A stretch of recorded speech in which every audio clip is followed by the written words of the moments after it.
February 13th, Crime 101 hits theaters. What is it that you do? I take high-value items and make them disappear. So you're a thief. This guy's a ghost. There's no DNA. He's in and out in seconds. Your guy's untraceable. Chris Hemsworth, Mark Ruffalo, Barry Keoghan, and Halle Berry. One crime connects them all. We're good at this. Yeah.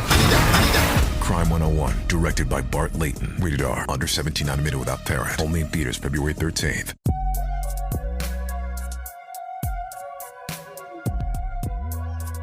Welcome to another Dry January episode. Wow, that was quite the tune, Trevin. Thank you. I just let the spirit and the soul take over. It sounded that way. Welcome, everybody. This is Trevin. And I'm Amanda, and this is not a normal episode. I repeat, this is not a normal episode. Wah, wah, wah. If you have a sensitive spirit, turn back now. Wow, you did a really good job with my disclaimer. Thank you. So this week, I'm doing it again, guys. It's another one of those dry Januaries where I'm just going to get a little deep with you. I did not intend to do this. It feels like I have a pattern, and maybe I do, but I intentionally did not try to have a pattern. For 2 years in a row, emotions got heavy at the beginning of a new year, and I think that's obviously by design. It makes me feel a certain type of way. I usually take a break from working on the hard episodes, and then I do a little bit of writing just for my soul. So this week, I started having this thought. I started putting together thoughts about politics. I know nobody likes to talk about it. I will say thank you to all the listeners out there because I haven't heard anybody complain about my political talkings in a long time. Yeah. Even though it may bother you, and I apologize if we don't have the same opinions, but thank you for not trying to put me down. I try to just connect on the human level with it all. We're just a couple of humans bumbling through this journey called life, just like everyone else. You know, life was hard 10 years ago before all of this started happening. And I don't think that this was unavoidable. So it does look like an anti-Trump stance in a lot of places, but dude, I'm just anti-bully. You know? Yeah. I would like the person who is the leader of America to act respectfully, right? You know, not throw a fit and send like 100 tweets between the hours of like 11 p.m. and 4 a.m. I think there's time better spent elsewhere in that position, for sure. And we'll talk about it, but it's frustrating that you have to be accused of being like anti something when it shouldn't be bad to be against this kind of a thing. Right. You know what I mean? I'm pro-humanity. How about that one? It's like if you had a little bully kid on a playground and you were just like, hey, don't go punch that little girl. And they said, oh, you're just anti-Jonathan. Jonathan just wants to go around punching little girls. Well, Jonathan, I don't think you should punch little girls. Well, then you're anti-Jonathan, and that's messed up. And I can't believe you'd be so anti-little boy. Now, if that boy had millions and millions of dollars, it'd be like, shit, how do you handle that? And that's why we're in this mess. Just some schoolyard bullshit. Yeah, this is some schoolyard back alley bullshit, some mob bullshit. And it's really frustrating, too, that it's like, well, you must be a leftist Democrat because you're anti this. And it's like, unfortunately, my eggs have to go in whatever basket goes against this right now. But, you know, if I was living in a more nuanced time, I'm sure that wouldn't be the case. Back in the day, the two different U.S. parties were actually kind of flip-flopped in their views and beliefs. It's kind of funny how they talk about capitalism breeds innovation. It's like, look at what our political system is right now. That's innovation for you. We went right and way right. Until it was way wrong. Yeah, two rights don't make a right. Yeah, you need those lefties. With anything in the world, you need balance. I mean, if you had that conversation with anybody, with anything, they would say you need balance. And I don't know why we tend to not see it in this particular realm anymore. During my time this year, I've been doing a lot of reading and just thinking about the world, arming myself with information because I feel like that's the only thing that makes me feel at least a little better. I cling on to the history that I can find that explains people who went through similar things. Yeah. I started following how I believe this happened. certain times we lose track of things that happen slowly and we don't recognize that they happen in the first place. You know, like when you're depressed and then you gain like 20 pounds and realize, oh shit, like what was... How did I get here? I hate that's where my mind goes, but that's just very me. Yeah. No shade to anyone. Yeah, no shade to anybody. You're like, this is me. Or if you're one of those people, and I'll be honest, I'm definitely one of these people. I used to just not check my bank account for a long time. Be like, I think I'm good. If I look, I'll be sad, but I'll just take the chance. And that's so stupid. Like, why would you do that? You might overdraft. Right. And I think that's how a lot of people treat politics. That's something I've learned. And it's been obvious we've pulled back from our education system a lot, not just this year, but in general. And they say that a lot of Americans are less intelligent. They have a lower reading level. A lot of my life, I grew up thinking I was dumb. And I think some of that's because ADHD / Midwestern mentality, which I will speak heavily about here soon. Now that even though I know that I'm a much smarter person, it's weird. I still feel that I'm not that smart, so that I don't have that much to share with people because I have the story of being dumb in my head, then nobody gets helped. We find a way to self-defeat, which then also keeps us from giving our greatest gifts to people. Yeah. During this time, I feel like, oh my God, is the world stupid? Like, why is everybody so dumb? But then I can also tell myself, oh, you got nothing to offer. And so I've been trying to put these thoughts together to kind of help people and explain why I think politics are important. It's the two-part thing. And before I go into it, I use my family and my life as an example to show how politics is affecting our lives right now. Because whether you want to be a part of it or not, it's a part of everything now. Yeah. I grew up in a family that did not talk about it ever. Sometimes I ask myself, where would I be if I would have just like stayed in my hometown and not really done too much? I try to imagine like what that Trevin would be, what that Trevin would act like, what he'd care about.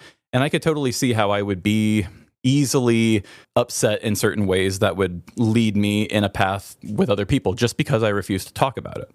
Now that I kind of understand how that can happen, it's like, whoa, I think I should try to break the spell a little bit, maybe explain people what I'm seeing, and hopefully it can help anybody else who's listening to this, because we all tend to think that we're unique in some way. It's like when you have stage fright or something, or if you're at a swimming pool, they say, oh, people are more worried about themselves than they are you. Yeah. And that is true. But I think that's kind of the same way when it comes to this Midwestern nice way of living.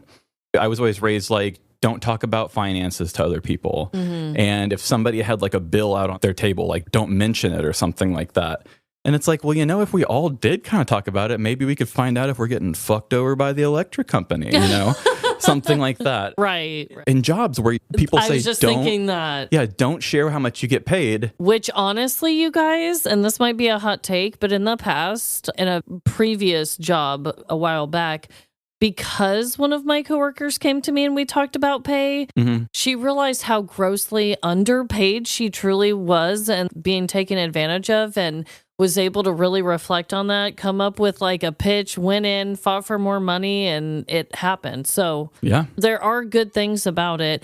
I was raised the exact same, Trevin. I was raised that when you go to someone else's house, you do not talk about politics. You do not talk about religion. You do not talk about money. Yeah, like anything like that at all, ever. And obviously, don't talk about sex.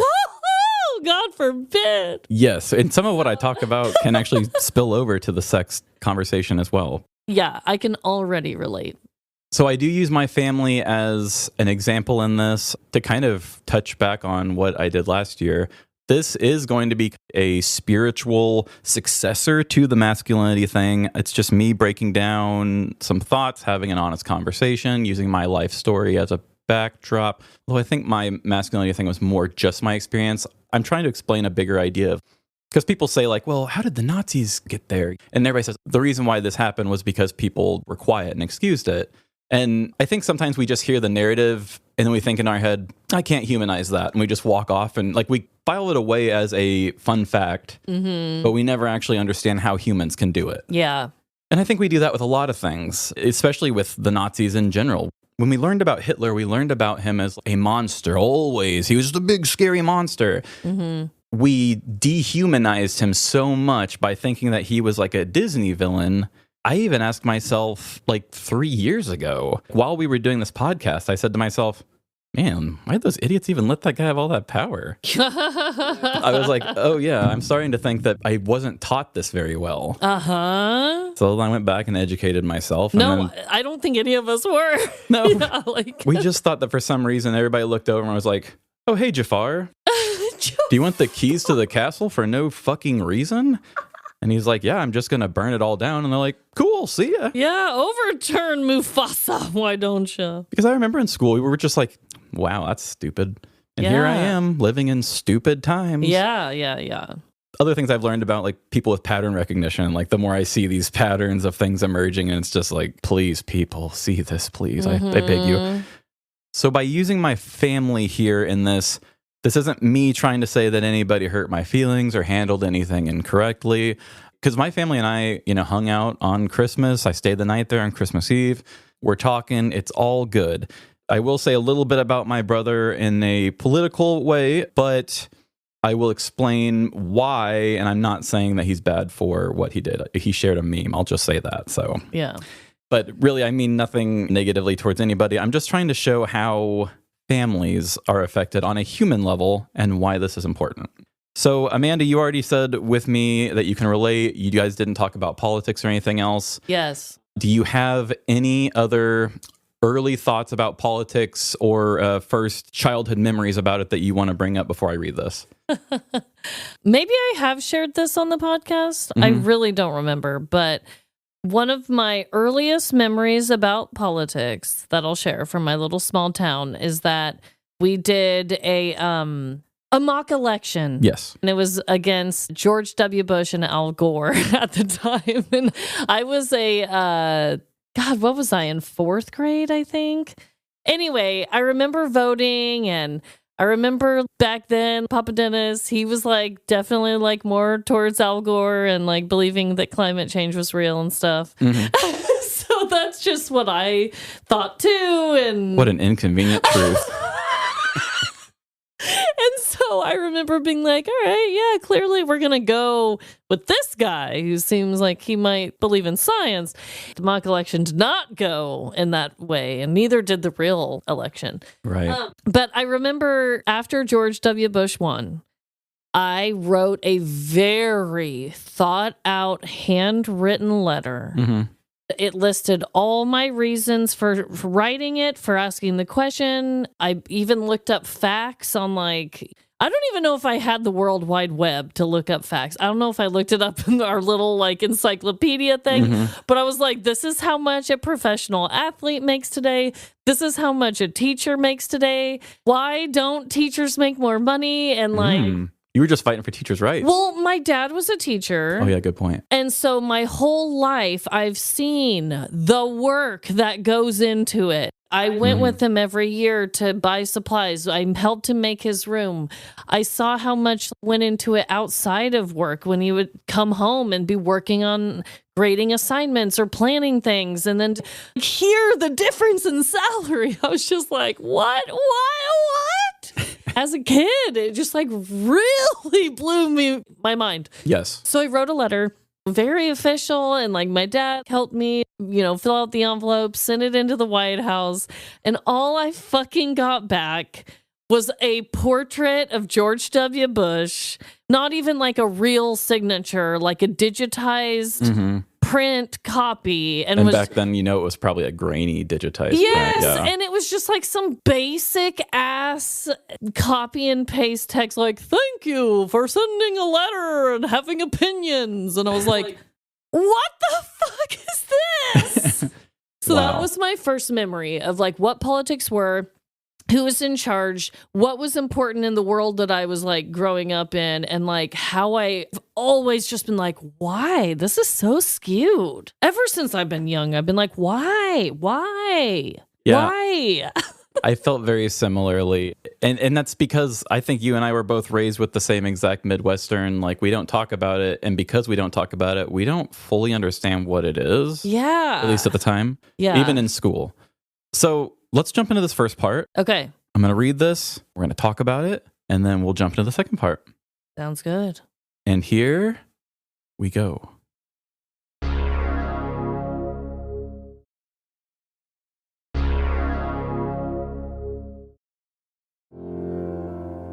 If I could paraphrase everything I was ever taught about politics, it would be this. Politics does nothing but start fights and tear families apart. It was to be avoided at all costs, like a questionable chair noise on a first date. Was that a fart? You don't ask, because then you're the person who brought up farts on a first date. You don't want to be dramatic. You don't want to make things weird. There are plenty of reasonable explanations. It was probably the chair, the restaurant. Maybe you let one slip and instantly forgot. That's more or less how I was taught to think about politics. Not dangerous exactly, just impolite. Something best left unacknowledged. Now imagine this was a Vegas-style wedding. A sloppy Elvis is asking you to commit, while a strange smell lingers. Pointing it out feels rude. Think about how it would look to be the person who brings up farts on their wedding day. So you don't. Only to find out later that it was them. You smelled it. They dealt it. The problem wasn't imaginary, just inconvenient. Avoiding the conversation didn't make the problem disappear. It made it permanent. I grew up outside a small Midwestern town, on a cow farm a little too far down a gravel road for most people's comfort. This, I was told, is where people live when they don't want anyone in their business. Neighbors are farther apart, you don't get noise complaints, and by design, there are no city people to ruin everything. On the farm, I learned that responsibility comes with wanting things. If you want a puppy, you take care of it. I remember my dad catching me playing video games and asking if I'd fed the dog. When I said no, he asked, "Would you like me to take care of myself and play video games before feeding you?" I learned to put myself in other people's place. My dad talked through situations, pointed out signs to look for in untrustworthy people. I learned character, the right thing to do. A quiet country resilience I probably owe a lot of my creativity to. Politics, though, was treated like Beetlejuice. If someone said anything even remotely political, someone else would shut it down with, "I don't talk about that stuff." It was a boundary I saw and respected. Treat people how you want to be treated. What I understood about politics was simple. It made people fight. The conversation never went deeper than that. It was framed like a rated R movie, or staying up too late on a school night. Dangerous. I didn't know why it was so bad, but I followed suit. Mostly because it seemed boring. It was always white guys in suits talking at each other. Why would anyone get worked up over something so bland? When my parents got on Facebook, a shared acquaintance started posting about a cause they cared deeply about, asking people to sign a petition. We had a family discussion. When did so-and-so get so political? We talked about it the way you'd talk about someone announcing they'd started smoking cigarettes. No one tried to understand the cause. We dismissed it for being political. I remember the slow head shake, a disappointing path to take. When 2016 rolled around, I was still intentionally not political. Then Trump showed up. I made jokes. I assumed he'd be filtered out by the system. When he won, what finally snapped into focus for me wasn't policy, it was character. I still told myself no one really liked him, that we all understood what he was. I didn't realize how much comfort I was taking in that assumption. Once Trump entered politics, everything he touched became political.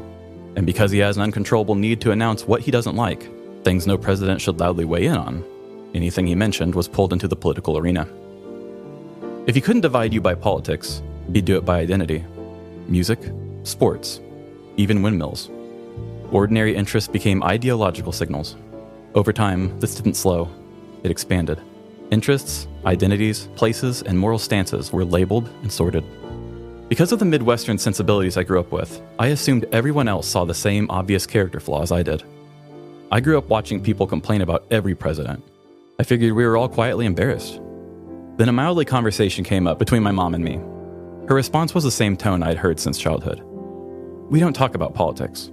Some people feel one way, other people feel another. No one is right. At some point, Trump stopped being that nasty guy on TV and became someone she had to legitimize. Not out of belief, but necessity. Keeping friendships intact required it. I can't speak on where she stands, but even silence keeps us from signaling when things have gone too far. Trump can tell the richest person in the world to eat a shit sandwich and still work with him the next day, because their relationship is transactional. If my mom said something as measured as, "A situation involving death and a police officer should be investigated before a public statement," she'd risk losing friends. Do you think people like her feel comfortable speaking up when the cost is social exile? When every viewpoint has to be treated as equally valid, every source of information has to be treated as potentially legitimate. People assume good faith. That's how the Trojan horse gets inside. Not through outrage, but politeness. Not through extremism, but silence. Stories start circulating that don't feel political. Haitians eating pets, SNAP recipients stealing tax dollars, grocery prices magically improving. They're framed as common sense. But when someone reacts, they're hit with political backlash. And because, quote, they don't talk about politics, they don't know which stories were invented to distract or who benefited from them. When corrected, they feel attacked, so they retreat further. From conversation, from curiosity, from information. One of the most devastating consequences of the silence is what it does to families. As misinformation spread, invisible lines started connecting back to me. At first, the disappointment was quiet, like a loud fish tank in another room. Annoying, but ignorable. Then it wasn't. By early 2025, I hit a breaking point. The inauguration made me physically sick. Watching one man lie, gloat, and demean his opponents shook me. The dismissiveness toward lost lives, the attacks on mental health and diversity, I couldn't stay silent anymore. I went to protests, I wrote long posts on my personal Facebook, hoping people who knew me might hear me differently. I know there are good people there, but I lost the trust of my community simply by being labeled. Any protest I attended was usually followed by an anti-No Kings meme from my brother. It didn't bother me, it clarified things. Whenever I try to express the cruelty our society champions, I picture my dad shaking his head. I hear the same question from my childhood, but with my name in it. When did Trevin get political? That feeling was confirmed when my cousin joked that my brother had said, "I'll have to start calling you Trevin," after he had mentioned something mildly political. It was meant to be funny, but that's how I knew I had a mark on my character now. Being informed had become a flaw. Ironically, my family still trusts my intelligence everywhere else. They ask me for advice, for tech help, for solutions. But moral objections suddenly carried the same weight as cruelty masquerading as opinion. That's the trap. Hard work was sacred in my family. Pull your weight, keep your head down, earn respect. That's why Animal Farm hit me so hard. Watching Boxer, strong, proud, indispensable, I saw my grandpa, my dad, my brother, a worker whose worth was defined by what he could provide. And when he couldn't work anymore, management sold him off to recoup losses. That's what happens when labor is respected, but awareness is discouraged. Maybe without this era, I'd have been a boxer too. Things might have moved slowly enough that I never noticed. But now everything is politicized at a speed that makes ignoring it impossible. This isn't just about working ourselves into the glue factory anymore. It's about moral decay, about people losing protections, about death being reduced to talking points because accountability is inconvenient. By refusing to understand what's happening, we lose the ability to protect ourselves. By refusing to talk about it, we let someone else speak for us. We don't have to agree on everything, but we should be able to agree that this has gone too far. We didn't get here all at once. We got here by politely excusing things we never would have accepted before. We don't talk about politics, but we should.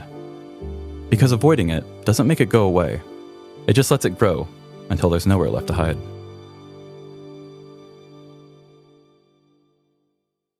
Wow, that was really well said, Trevin. Well, thank you. Hearing it for the first time directly from your mouth, yeah, that was a really well written. I feel like even for those with ADHD, even for those with differing opinions, that's like a good length. Like they can hear it through. Mm-hmm. I feel like it's very relatable, and I definitely wanted to make that point right up front that, like, not just to make my family not feel bad if they hear this, but also sometimes we dismiss people when we're like, oh, they're having a fight with their family, so I know they're going to be talking a lot of shit or whatever. It's like, we're not fighting or anything. It's just like, this is the thing that happens because when you don't talk about it, you give the power away. And if somebody else is talking about it, they have taken the power. Yes. Or sometimes it's like, yeah, we're not going to talk about it and discuss our differing opinions, but then they still do it. Of course, I think the main reason why our parents taught us that is to be polite and not cause arguments wherever we go.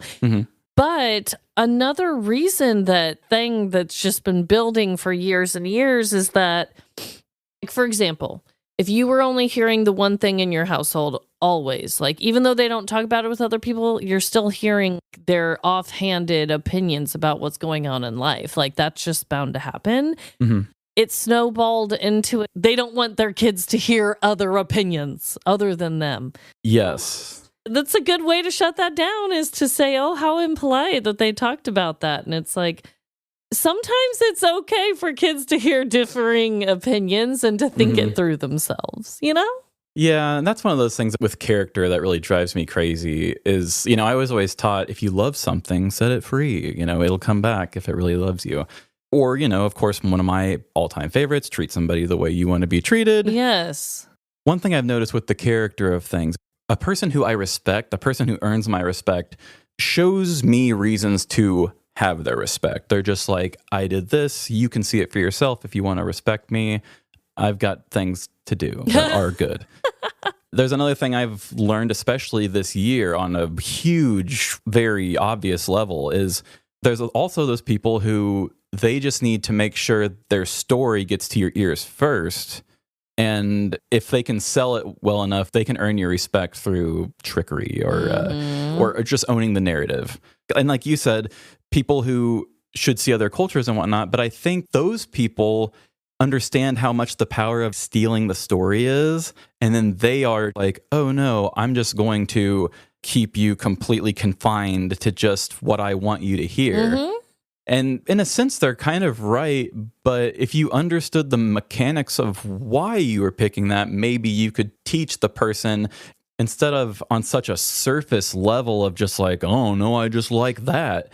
You could say like, here is why I believe this. And then if you want to indoctrinate your kids, at least you're doing it right. But because if people are just taught to believe something but not really know why, who knows how bad it gets skewed for the next generation, which is partially why we are where we are right now.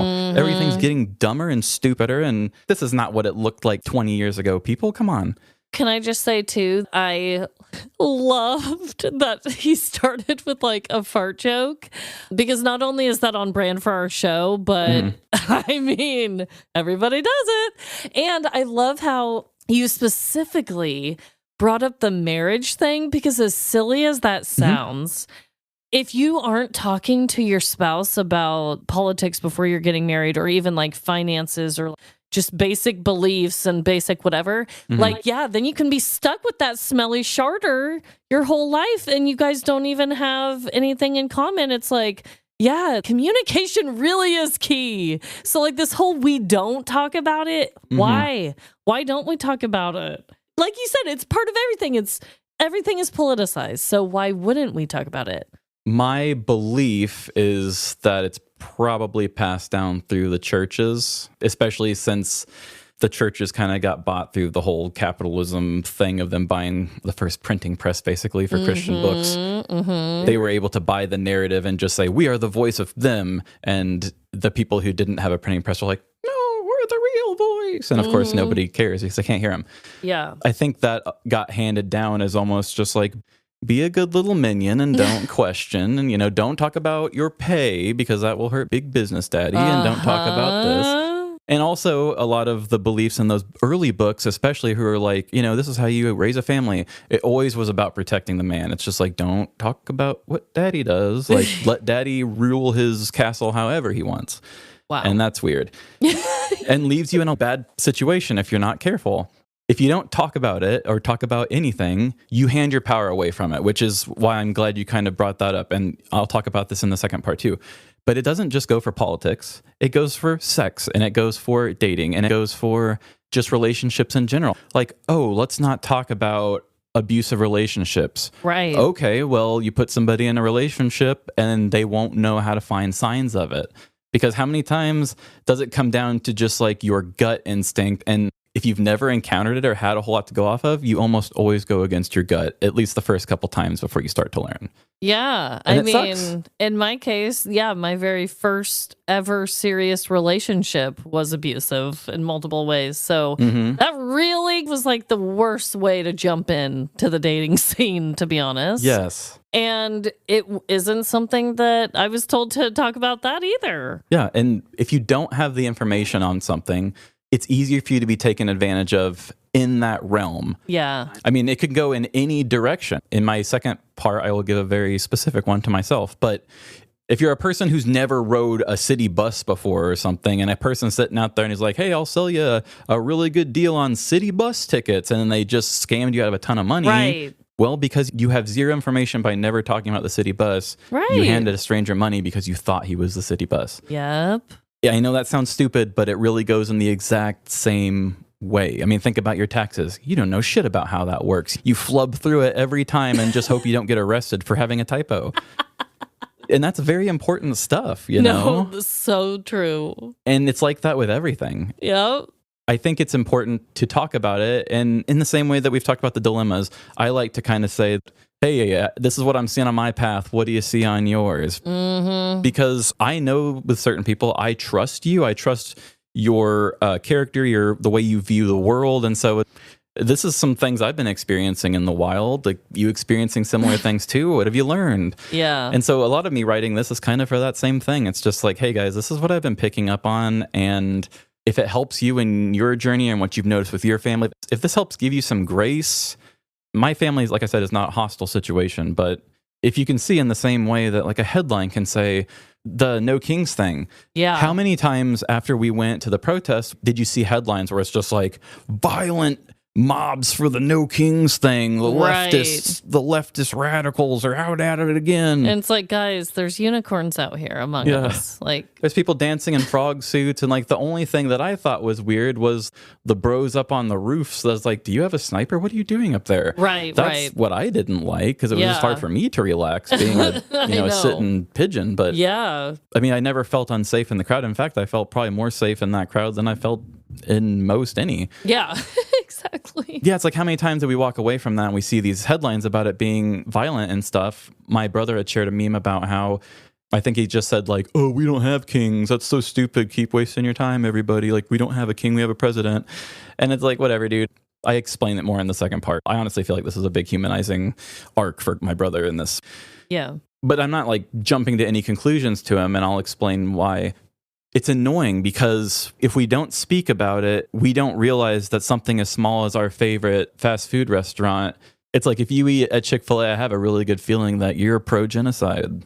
Yeah. And even if you don't know it's happening, if you don't talk about it, no one will ever know the difference. Yeah. And I know that sucks. Like, I know that you shouldn't have to do that. We should not have to do that at all, but that's like the world that we're in right now. Mm-hmm. And because the name of the game, unfortunately, right now is just like get marked as like good or bad. If you're quiet, you're just going to wear whatever mask they put on you.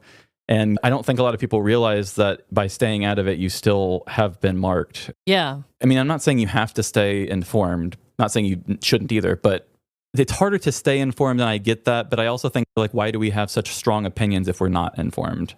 Right. In certain places, you know? Yeah. So, do you have anything else to add on this first part?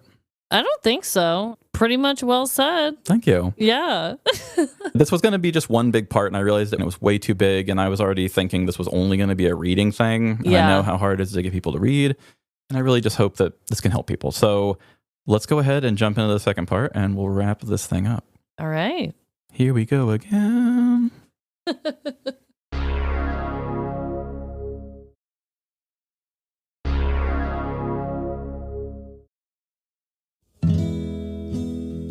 Throughout my childhood, I struggled with masculinity.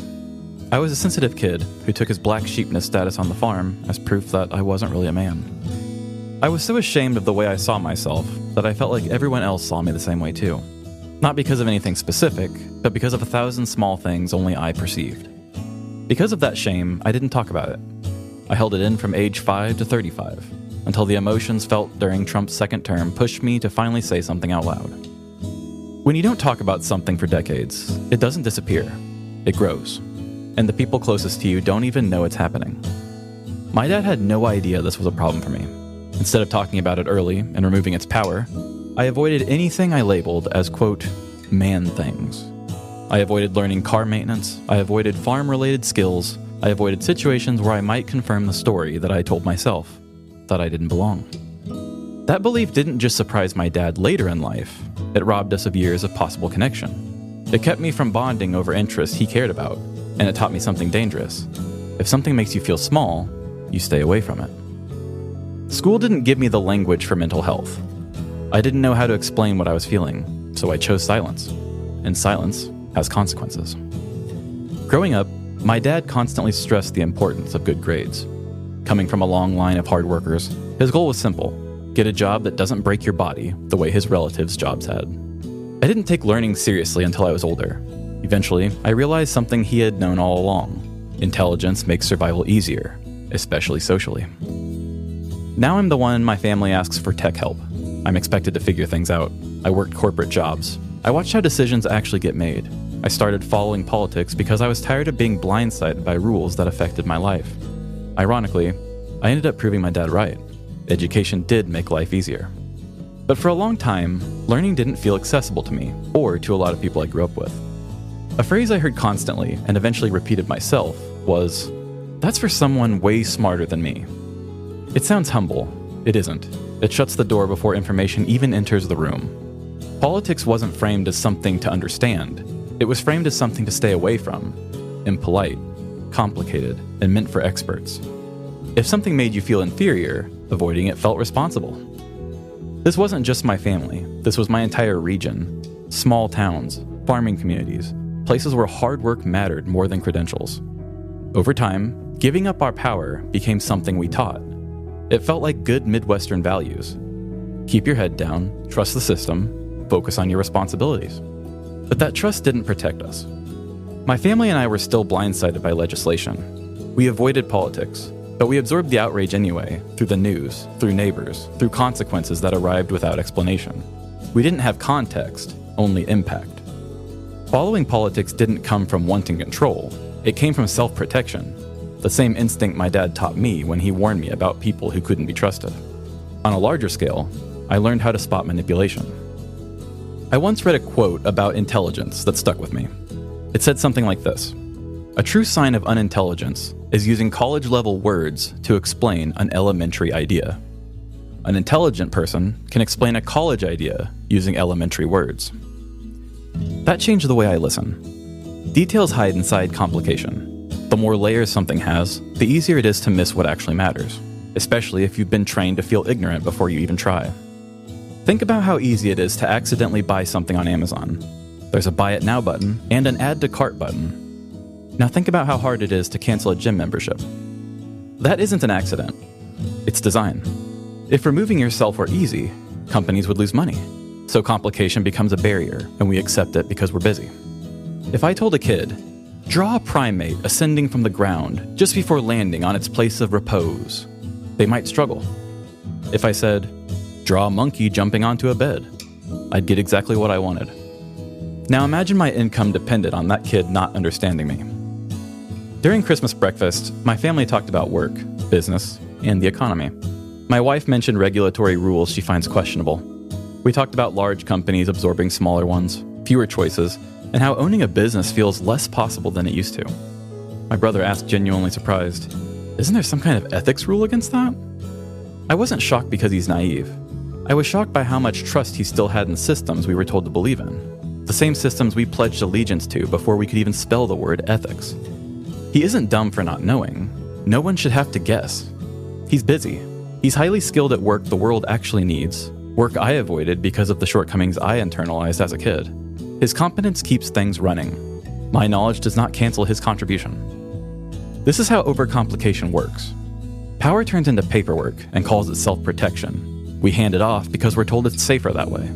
When systems are described as too complex to understand, people don't opt out because they're lazy. They opt out because they're told it's responsible. They focus on what's directly in front of them, the small set of responsibilities they still feel control over. Anything else starts to feel like a distraction from survival. There's a quote from They Thought They Were Free from a German citizen who didn't support the regime. Paraphrased, it goes like this: "If you see someone hurting a dog on the street, you'll stop. But if you're late for a plane, you'll ignore the cruelty and focus on not missing your flight." I think about that a lot. I was raised by hard workers. I was taught that persistence and focus get you where you need to go. Anything outside of that becomes noise, resistance to the work that must be done. Being shown you're incorrect doesn't feel neutral when you're already overloaded. It feels like failure. I hear people say, "I wish I had time to read into all of that like you." It sounds humble. It isn't. It's an admission of opting out and request not to be challenged. Being informed is not the same as being more valuable, and being uninformed in one area doesn't erase competence everywhere else. But when politics is framed as something to avoid instead of something to understand, inconvenience becomes a reason to disengage, even when the person speaking is someone you already trust. What's being rejected isn't expertise, it's discomfort. And silence, learned early as survival, stops working when the speed of harm increases. When I finally talked about my masculinity last year, about being the girly boy who didn't belong, I learned something I didn't expect. The damage wasn't just in what I avoided, it was in what my silence made other people assume. I didn't learn the skills that would have made me useful on the farm, not because I didn't learn them, but because shame convinced me I didn't belong there. Believing that made me absent, not incapable, not unwilling, just gone. Silence didn't protect me, it removed me. And I see now how easy it is to let that same silence speak for an entire community. To assume we all agree to step back, to confuse endurance with consent. Opening up showed me something important. Even if I don't contribute in the same ways, I still contribute. I pay attention. I notice patterns. I connect dots. I translate what's happening in language that doesn't treat people like they're stupid or disposable. Midwestern values taught us to work hard, keep our heads down, and trust that someone else had the bigger picture covered. What they didn't teach us was how easily that humility could turn into powerlessness. Instead of believing I can't provide because I lack certain skills, I found confidence in the ones I do have. I want to use them to help my family, the village that raised me, and anyone else who learned to survive by staying quiet. We don't all have to know everything. We don't all have to do the same work. But we can't afford to believe our voices don't matter. Language got us into this mess. We were taught to stop using it, fed outrage instead of explanation, reduced to reactions instead of conversations. I believe it will take words to fix this. Conversations I'm willing to have, not to win, but to protect. Retirement, farms, futures, dignity. It's not too late, but silence is no longer an option.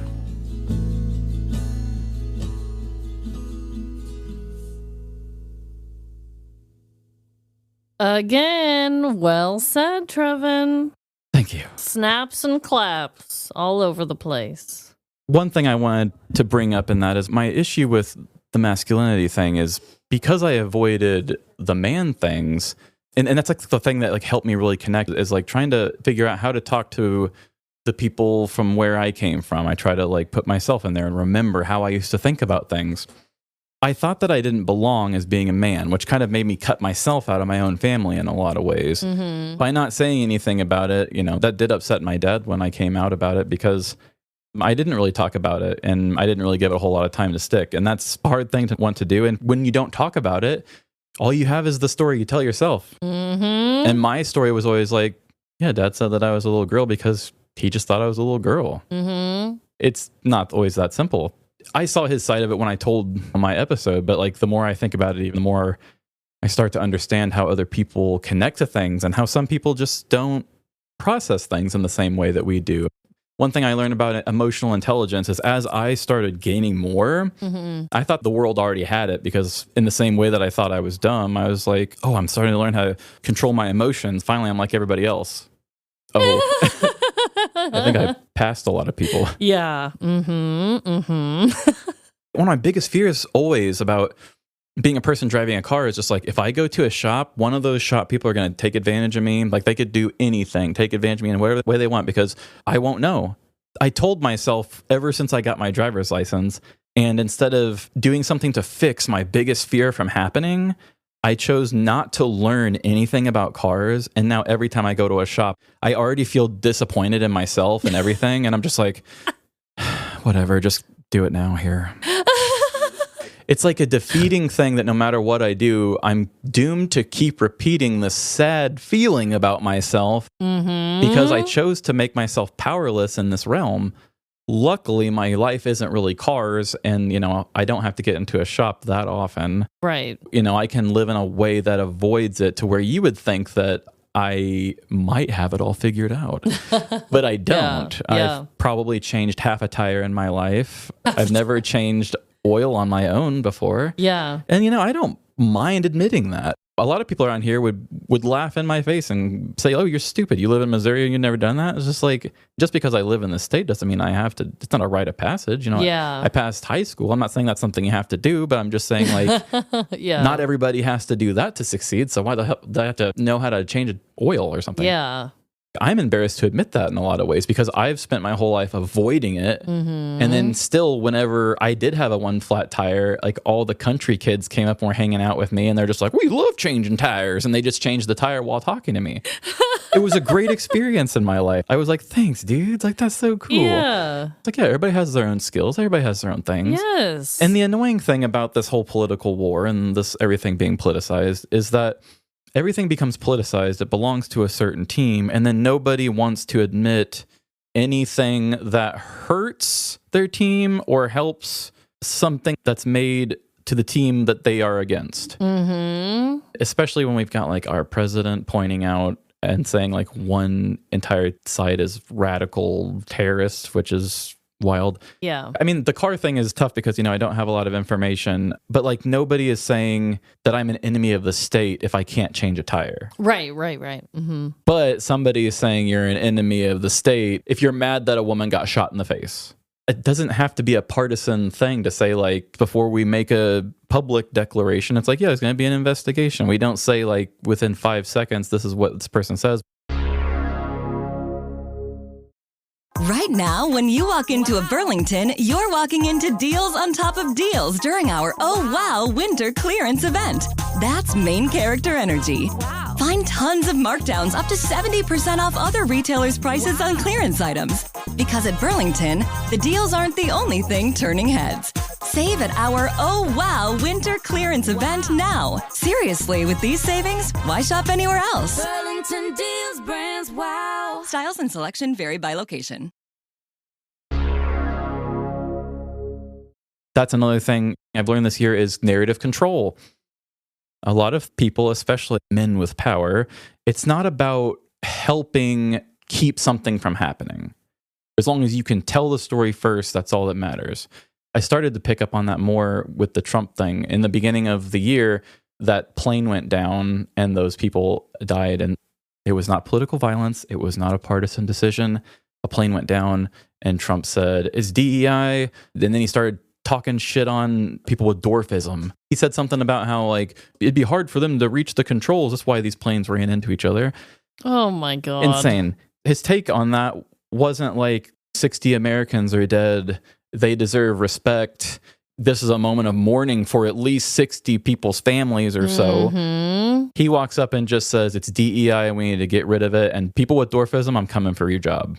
The second I saw that, and not that I didn't already have plenty of reasons to think that this dude is not an ethical man, he was softening people up there. He was softening up people for saying like, oh, well, people are going to die and I'm going to make it about me and it's going to be okay.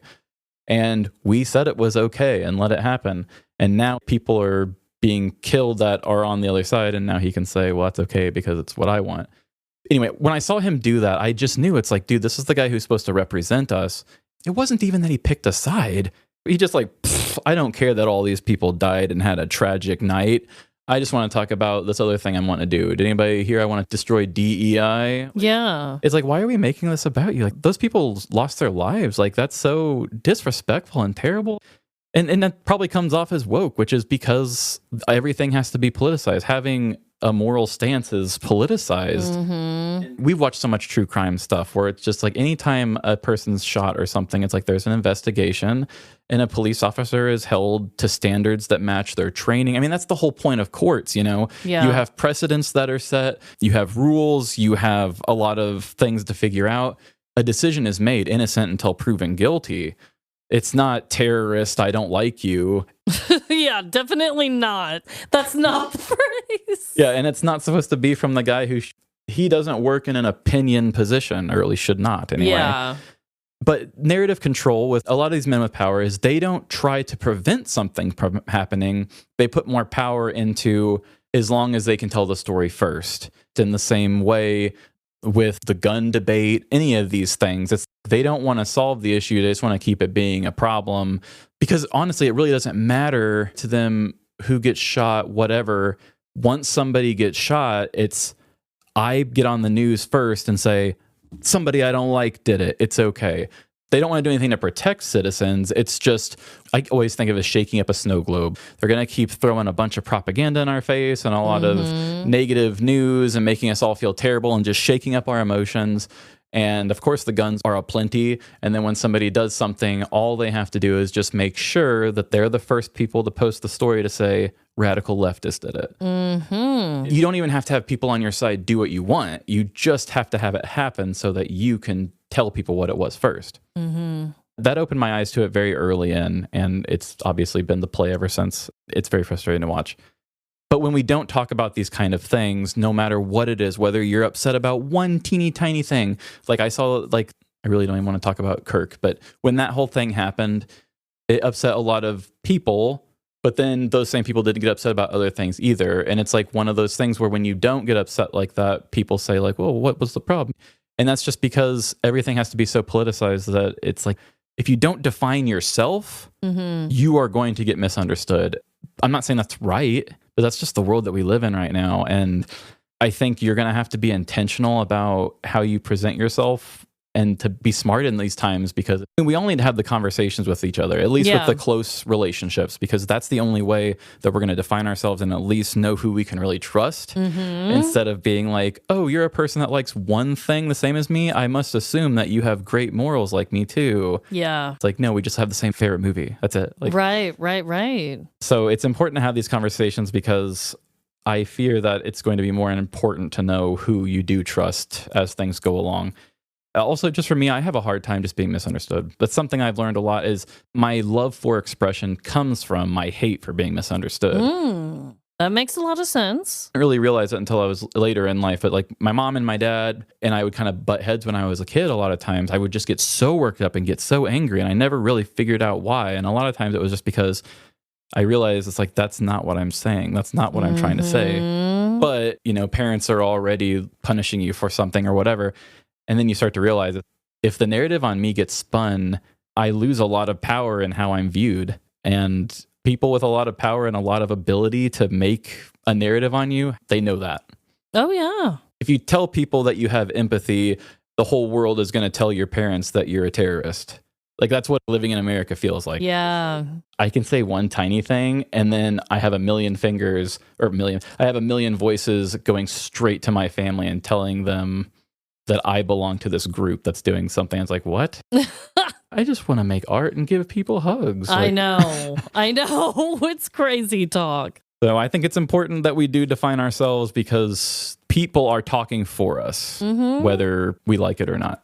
Yeah, I agree. I think now more than ever, we should talk more instead of avoiding hard conversations. It's kind of crazy how that was such a common thread just from growing up around here. I'm sure it is in other parts of the world too, but for me, I can relate to that part a lot.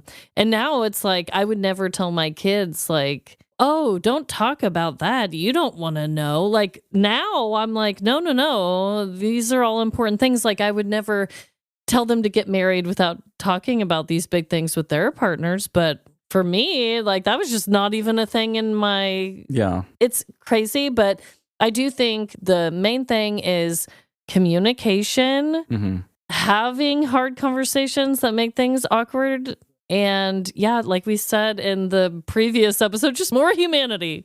Yes, please. More humanity. Like you always hear this in, I don't know, I feel like podcasts talk about this a lot. Like when they talk about anxiety and like, oh, we don't run from lions anymore. We have anxiety like we're running from lions, but we really just work at the office and blah, blah, blah. People say that all the time. In the same way, we're trying to learn to deal with the anxiety of like our ancestors running from lions with, you know, different smaller anxieties.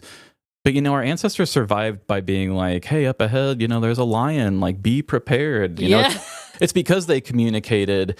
And if you're finding out that your electric bills are getting jacked up because a data center is nearby or something, or trying to get nearby, it's like, hey, there's a lion, guys. Like, dude, let's talk about this. Like, even if it seems like a politicized thing, it's just like, I still want my quality of air near my house to be nice. And I'm sorry if this is going to hurt Big Daddy T up in the White House, but like, I'm against it. And I would hope that like people, I mean, I've seen plenty of those farmers who stand up and like won't sell their land to the data centers and stuff. And it's like good, because they see that just because the hard-working man who works with sweaty hands and dirt has to be a Republican for some reason. Like he was like, oh no, I don't care what side of the aisle I'm on. I'm not going to let my backyard turn into nuclear waste zone or whatever. Yeah. A lot of the talking points that we're holding against each other right now shouldn't even be political. They're not political discussions. I know. And the real political stuff is the stuff that they're doing right out in the open, like taking our tax money away and stuff. So it's Totally. like, if you want to talk politics, you can talk politics and win. It's just nobody's informed on that either. Yeah. But we need to talk because on the human side of it, it affects the way we're viewed by our families. Whether you're still talking with those people or not, you can feel it. Mm-hmm. You just know it's there. Like they just know that they saw that picture of you in that hat. Yeah, they did. Oh my God. I know. It's tough times out there, guys. So tough. I appreciate that you wanted to share this with everybody. I know you opened up around the exact same time last year in this way. And this was just another touchy subject that, yeah, for most of our lives we've been told to avoid. And I think it's brave. And hopefully people will listen with open ears and hearts. Yeah, I mean, this one's less heavier from the masculinity one, but we just show the human side. And if there's anything about my story that can help you guys just live a tad bit better or help you see their path a little more clear, I would be a fool not to share it. Yes.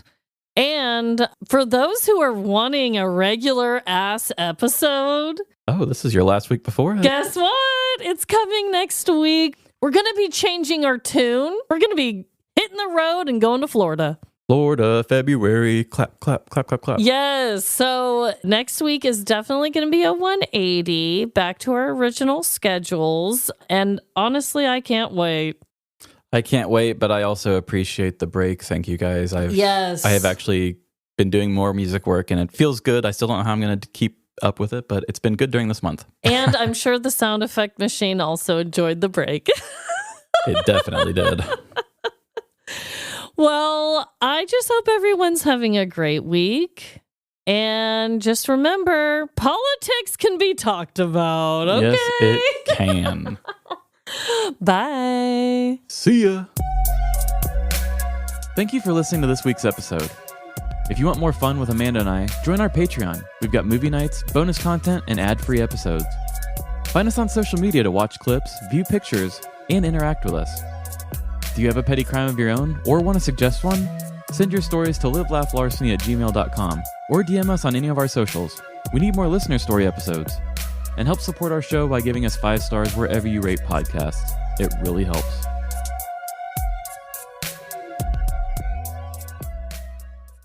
1, 2, 3. Oh, hell that. yeah. Brother. That's a good sign. Yeah, making this episode could just blow up on our faces too.